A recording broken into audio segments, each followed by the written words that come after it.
Hello again.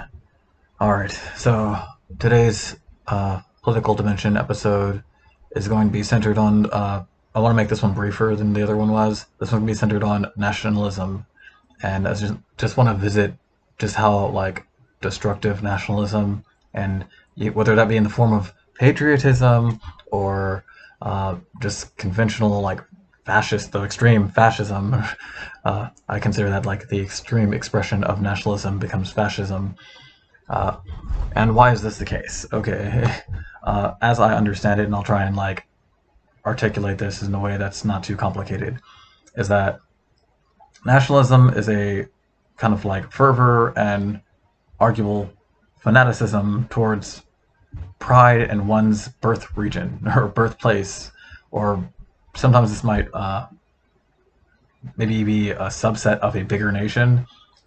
I mean, I could, for example, I could say I'm proud to be a Californian, and I could I could brag and do all the displays to demonstrate how Californian I am in juxtaposition and contrast to maybe being American as well. Now, it's not saying necessarily I'm not as I know California is not considered technically a nation, but I think that you can kind of adopt the same kind of fanaticism uh, from not just the nation itself, but a region within a nation. Like I meet people. I've been talking to a lot of British people to kind of inform my insight on nationalism as well, and it's strange because UK has a lot of internal flaws that I think a lot of you Brits I come across have highlighted. I had a philosophy friend from my years at UCI that moved from Britain to study with us and at UCI. And when she was there, she highlighted a whole bunch of criticism. She had all the things to talk about Britain being flawed, and I'd met other people that also seemed to be upset about stuff Britain does. Now, nationalism, you would like to believe that you could be nationalistic and still criticize your country, but I think that's where the danger of nationalism comes from, is that criticism of the country starts to slowly become an insult to the nationalistic person or entity. So that's what I'm afraid of happening with American patriotism, and that's what I think is going on with American patriotism. uh, patriotism, patriotic to what?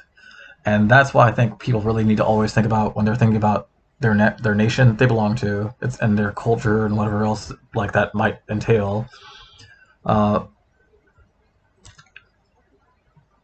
this could include if it's a theocratic state, say you're Saudi Arabia, who's super religious and have a specific version of Islam that's conveniently skewed in your favor, or say you're another theocratic nation.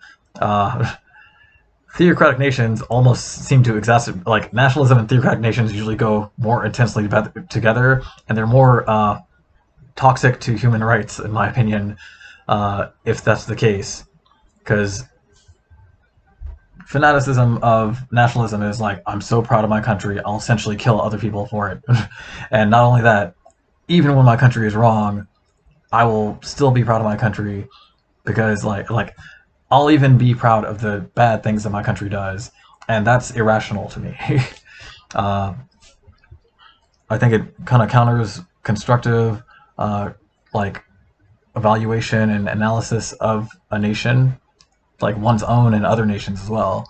And also it kind of becomes a blinder that prevents you from seeing how might be perpetuating the very things that you claim to be trying to stop. For example, I prefer to use the United States as an example because I'm most familiar, of course, because I'm American, with American issues where they violate or hypocritical in action. And one off the top of my head, one would be with Native Americans. They've had treaties over time that have been violated again and again. And who punishes America when they violate treaties? Nobody. Nobody's gonna stop them. And when the Native Americans do win some settlement over maybe 100 something years later, it's minuscule compared to the amount of damage and harm that's been done to the Native American people, done to maybe the environment that was once their land, which they were caretaking before. and these things have like far-reaching consequences. A lot of people look at things in kind of like a very stale or like as if they're in a vacuum, and we're not in a vacuum. We're like we should. I mean, unless you want to count space, the Earth is in the vacuum of space, right?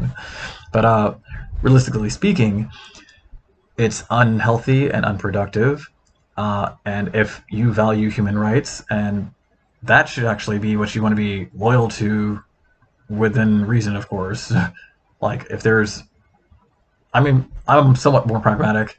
If there's a legitimate reason where a human rights violation occurs, but there was a extremely good explanation as to why, or it seemed like it was absolutely necessary in some weird warped way, then maybe I can understand the situation. I can like it's like the trolley experiment. It was like they have a trolley experiment and they have like Donald Trump on one side and the United States, like all the population of the United States on the other side, and you gotta choose one's going to go to hell or the other one's not. We're gonna say hell for metaphysical reasons. Then of course I'm gonna pick the majority of Americans, even if they are unfortunately probably the cause of Donald Trump in the first place, because amongst those people are also lots of good people who do not subscribe to whatever, like all the things that Trump embodies that are bad. And like it's mostly bad stuff, like xenophobia, racism, classism, like all the negativisms, bigotry, misogyny. Like he's like it's symbolic in a lot of ways that our president is who he is because he embodies like most of the dark side of the United States, like the white supremacy stuff, the like, and people will debate and argue so hard as though like they want you to go out of your way to prove things that should be almost like self-evident to an extent. Like even if like at least in regards to if you can't prove it, if they want a deductive proof and you can only give an inductive proof, but it's a very strong inductive proof, then I would argue that you should at least take serious consideration of the inductive. To clarify, inductive is usually based on probability of a thing being true, based on circumstantial evidence and whatnot, and deductive is like just within logic and immediate evidence. And you need both, but if you restrict things only to being deductively true, then you're going to miss a lot of valuable information, and you'll have a hard time predicting the future efficiently and successfully. I think you'll miss like that's essentially I consider the weather sort of like symbolic of this, because there's like we don't know 100% that the weather is going to be X, Y, or Z. We have lots of evidence to support the weather being X, Y, or Z, like raining tomorrow or not raining tomorrow.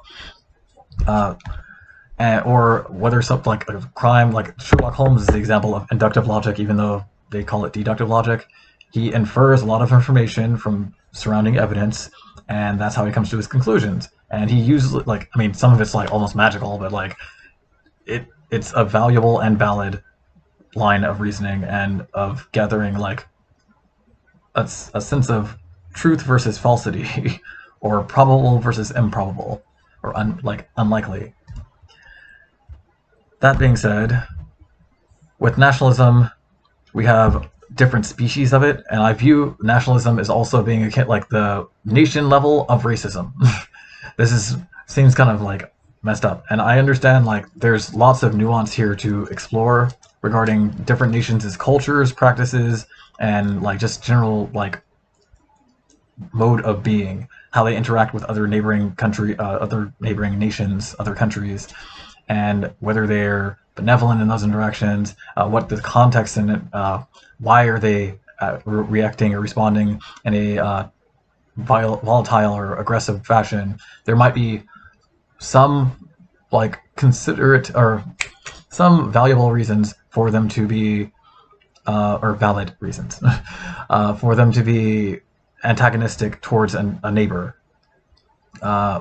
Oftentimes these have, unfortunately, religious underpinnings, and this is another reason I'm critical of religion, as I am critical of nationalism, because people tend to flock to it and use it like it bleeds into a fundamentalism and dogmatism uh, you start to just believe things because you can justify it within the realm of the the religion and not beyond, but outside of religion it's harder for some of these justifications to be made, like why to alienate or mistreat gay people.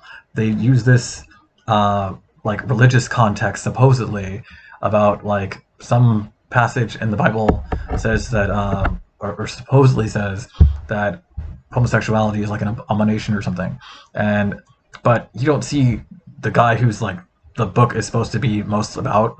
Jesus never said anything about homosexuals or gay people in general, or Jesus as an example of his life didn't seem to have any serious animosity or hard criticisms of any of those things or any of those people.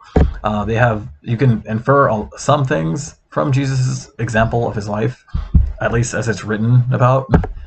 A lot of these things I think people take as historical, and they don't have the same level of historicity, or if we might call it that, or they don't have the same level of evidence to guarantee the conclusions as strongly as, say, we can guarantee certain battles happened in World War II, or certain events happened. We have much stronger evidence for lots of things that happened in more recent past than the distant past, especially if it's about somebody who's technically at the time of his life was not a major deal. Jesus during the life of during his period in the region he's probably a part of, it was kind of a biggish deal, but it was not the Roman Empire had a whole bunch of other shit going on. You could look at it also as it's a tendency toward it increases the likelihood that you will become factionalist for bad reasons, or you will other people. You'll make other people treat other people as if they're aliens or enemies when there might not be an appropriate or valid reason to do so. And I mean, whether you want to say that there's any valid reason is one thing. That's a whole other discussion on its own. But I mean, if we want to be very, I guess, pragmatic and vicious or ruthless, we'll say, in our reasoning, if you have a neighbor and you have to share a certain resource with them and they don't want to share the resource, then you have a limited number of actions you can do to preserve your own existence and also respect their desire. It creates a necessary conflict at that point, because you both need a common resource and one does not agree on sharing it in a way that is mutually beneficial. And there might even be a situation where you might it's possible that there's only enough of a resource for one person.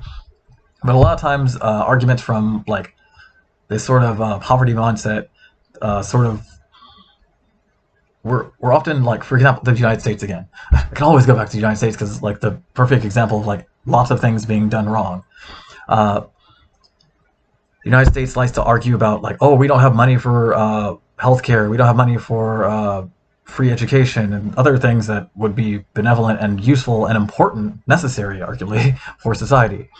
But we have money for war, we have money for military weapons, we have money to throw at banks and big corporations when they fail. We have money to bail out the oil company, I guess, who's super ultra rich, insanely rich. Makes no sense to me.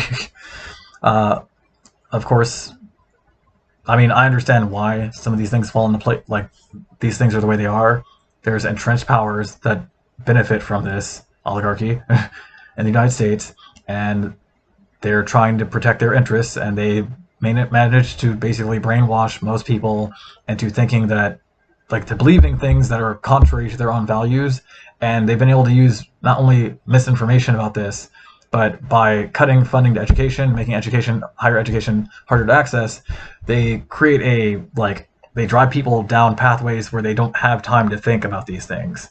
So they'll be so busy working their 40-hour-a-week job or two different jobs and trying to make ends meet that they don't have time to really think about what's going on around them and why oil companies getting a bailout is bad, or why immigrants deserve equal human rights before the law, like, or why like assassinating another country's general like on a whim or just like unilaterally is a bad decision, and many iterations of that happening,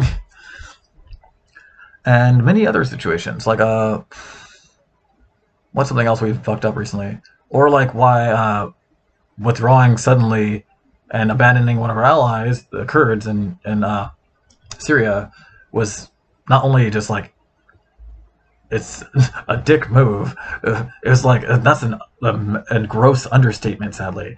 But abandoning allies who've been helping you fight against a common enemy, and who like on like I consider the Kurds pretty awesome. Like as a society of people and culturally, I think Kurds do like are pretty like righteous people, generally speaking. And I don't see like them like they've I'm not saying they're perfect or anything. I'm just saying like they're as a culture and community of people who've been oppressed and had to struggle, they've done a wonderful, amazing job. And through betrayal after betrayal, they have like fought and survived. And a lot of the bad stuff that's happened to them is technically partly at least partly, if not mostly, the United States' fault, or at least part of it is. And that's not a small part either. But what else could I think of? I want to draw this back to nationalism. Nationalism blinds people to their own country's flaws, and it creates this false sense that you have to just be okay with whatever your country's doing. And that's not cool. That's not good. That's not good. Like on the human level, we have to like transcend the nationalism, and that's why I've been wanting to get at some of the British people I talk to, because I'm able to criticize my own country. I'm able to like my one of my British friends, bless his heart, he was like talking about like the Britain should conquer the world again or something, like the world was like in so much better shape under Britain. I'm like, I think you need to read some more history books, bro. Like like, I'm not gonna say that Britain didn't contribute anything to like society while they were conquering and screwing over massively screwing over other countries, but there's both the ethical reasons to consider there. Like Britain didn't necessarily have any right to invade and abuse other countries necessarily, and then also like look at what happened as the aftermath of the British conquest. Like I don't know how he's seeing like I mentioned to him like Pakistan and India is Britain's fault. And then more recently I discovered that Myanmar is also like the genocide in Myanmar is in no small part a result of British and like their invasion and kind of fucking with the area left a bad taste in the indigenous people's like they've invaded a territory and disturbed the power balance that had long existed there. Let's put it that way. And that's what the United States is famous for doing too, because its parent is Britain. So the United States went to the Middle East, destabilized and destroyed the power balance there like multiple times over, and then took off. And it was a grievously selfish thing. Supposedly it was supposed to be about like 9/11 and everything, but the people who attacked us were from Saudi Arabia, so like that's technically one of our allies, who's ironically in a like their price war with Russia seems to be like killing oil for the United States, which I'm fine with, because like honestly, oil is going to destroy the planet as it is. So there's a sign, like I don't know how many signs we need to understand that humanity needs to stop using oil, like move away from oil, like at least mostly stop using it.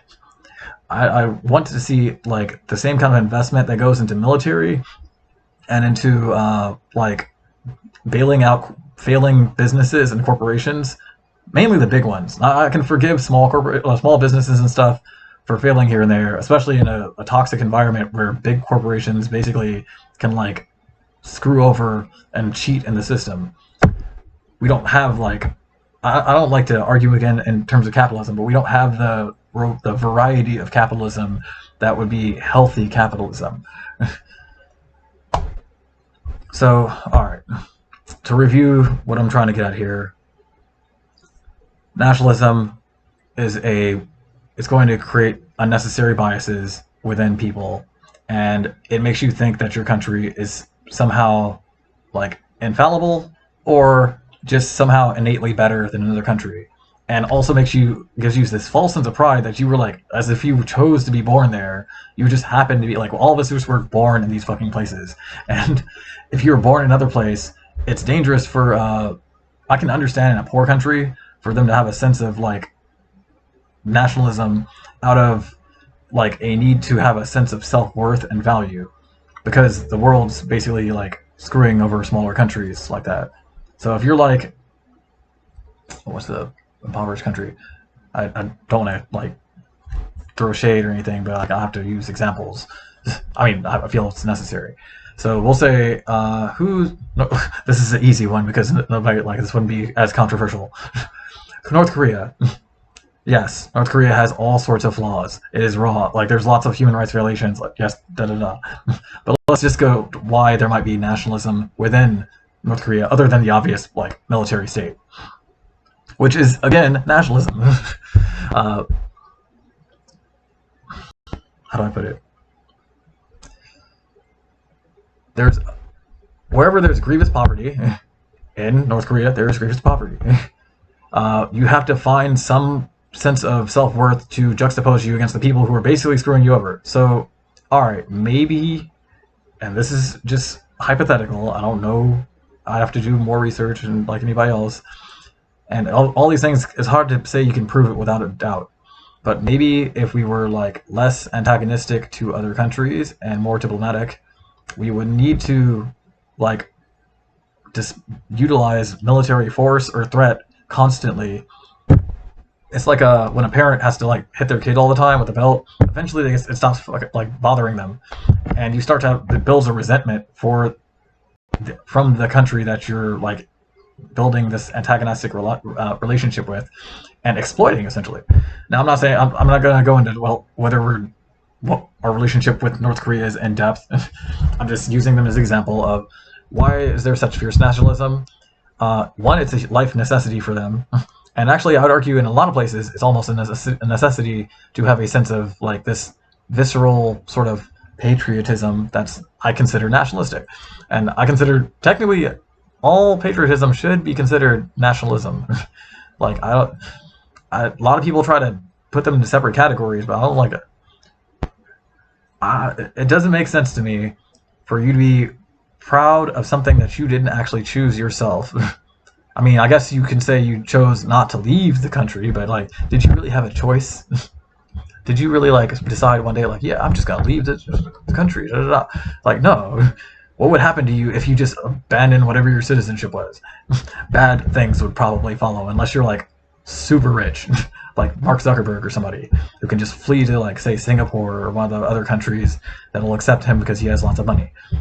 Or not Mark Zuckerberg. There's other guy, the other guy from the Social Network movie and whatnot. It was like his second in command or something like that. But that's what I'm trying to get at. Is essentially the nationalism is not productive for anybody. It never has been. And if you look at some of the most horrible atrocities throughout time, the fascism comes out of the gross nationalism, and it becomes like the same kind of problem I see coming out of a combination of church and state, and between corporation and state now. I'm also seeing a sense of nationalism historically as well, because these things are all kind of like they pull on each other, and I feel like they're closely connected on like a psychological level. We want people to get beyond like we can't transcend racism, for example, I believe, without being able to create equity amongst all groups of people. There are people who do not want equity amongst all groups of people, and a lot of them try to argue this on grounds of meritocracy. But if you even look at the United States, it is not a meritocracy. Our president is the grossest example, I think, or one of the grossest examples of it not being a meritocracy. He's clearly not educated enough to be president. He's clearly making bad decisions consistently, like insanely how consistent his bad decision making is. And then he's selfish and greedy and evil, kind of like he's not a good leader. It's that simple. Now, there are people throughout time, even Nixon, you could like pick something like good from, I imagine, like if you look hard enough. But I think it was, I recall something about him and his relationship with Native Americans and like treaties and stuff was a little bit better. It's been a while since my history class, but something along those lines. But you can pick out some good things. With Trump, I honestly don't see like a goddamn thing. And ultimately, he's only dragging us further into oligarchy and then fascism, which is probably what's going to follow after that if it gets bad enough. And if the ruling, or like, let's not say that, if the 1% or the people with lots of resources and power cannot win through oligarchy, they will probably devolve into fascism. Because the nature of fascism is like everything for the state. And they grounds all their decisions and, well, it was for the good of the state. To the point where like your human rights, your civil liberties mean shit to them. And then like, really, what is the country worth anymore? The one thing, I get mad when people are like, oh, you need security and whatnot. I'll see the same people who argue for liberty and freedom, like going along with decisions like for net neutrality, or for like more recently they've been trying to enact a law against end-to-end encryption, which I think is like a violation of civil liberties. I'm pretty sure it is a violation of civil liberties. So yeah, there's a weird hypocrisy, and like these things don't line up rationally. And I've been looking, one of my friends brought up, there's an important philosopher. I'll do it in another video because I want to visit his ideas at length, and I want to remember like all the details, or at least the guy's name. It's escaping me right now. But generally speaking, one of the things we have to tackle if we want to get to defeat racism and a lot of the other negative isms we don't want, to get beyond classism, we need to generate equity. In fact, I think equity is the solution to most problems in general. But it has to be enacted in a way that we get the right sorts of minds together that are, because instead of thinking in terms of this person's skin color, because a lot of people, unfortunately, like this phenotypes, racism and colorism were with humanity for a long time, and they're defeated through integration and equity. I think when you have to coexist with another group of people, or people that are different enough from you, you kind of learn to coexist. You kind of learn to tolerate, generally speaking, provided you don't have like such a toxic culture, or they don't have such a toxic culture that you guys will constantly like are like setting each other up to fight. I believe that it's possible for most groups of people on this planet to coexist, but it requires everybody to put in the effort towards that peace. And I'm not seeing the same degree of effort being put in.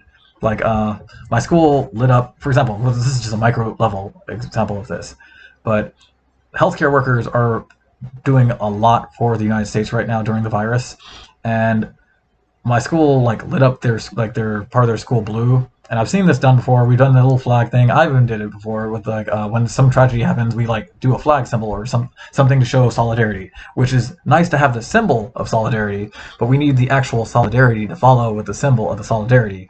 So it requires you to do like maybe call a senator, write senators and Congress people to vote regularly, especially if you're in democracy, right? Or to do other things that are like the equivalent of voting, because even if you're not voting, you can still find ways to influence your society. Where you spend your money matters, who you're supporting matters, like financially, who you educate and support and like build networks around is like who's going to essentially succeed.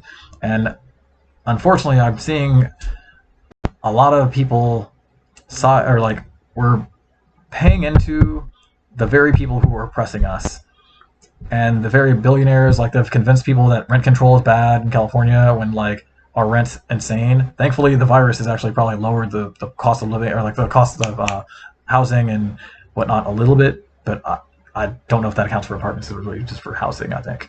But the virus is at least forcing the system to, like, it's exposing breaks in the system and flaws of the system that would ordinarily have taken way, way longer to manifest.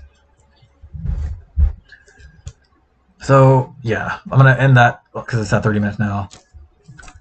Nationalism is a problem that humans need to transcend. There's no like even like the sense of culture and all this other stuff. We need to remind ourselves we're all human beings. Of course, if you do want to discriminate on something, discriminate not on the color of their skin or necessarily even their class per se, although there's like you can use some probability because there's like a strong correlation between like psychopathy and people that are billionaires and such. But go by the kind of person that they are and by their actions.